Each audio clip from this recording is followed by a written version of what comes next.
خد بالك، الأرقام اللي اتكشفت في قانون الموازنة العامة مش مجرد أرقام على ورق، دي بتوضح فلوس الدولة رايحة فين بالظبط. وسؤال مهم، هو أكبر بند في المصروفات طلع إيه؟ اللي حصل إن الرئيس عبد الفتاح السيسي صدق على قانون ربط الحساب الختامي للموازنة العامة للدولة 2024-2025،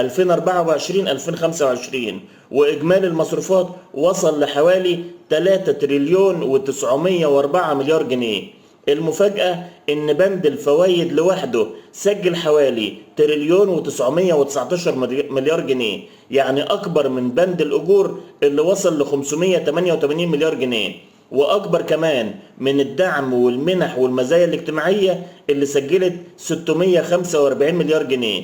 كمان صافي دين الحكومة العامة وصل لأكتر من 16 تريليون جنيه بنسبة 95.3% من الناتج المحلي، وده رقم يوضح قد إيه ملف الموازنة والدين والفوائد من أهم الملفات اللي بتأثر على اقتصاد البلد وحياة الناس.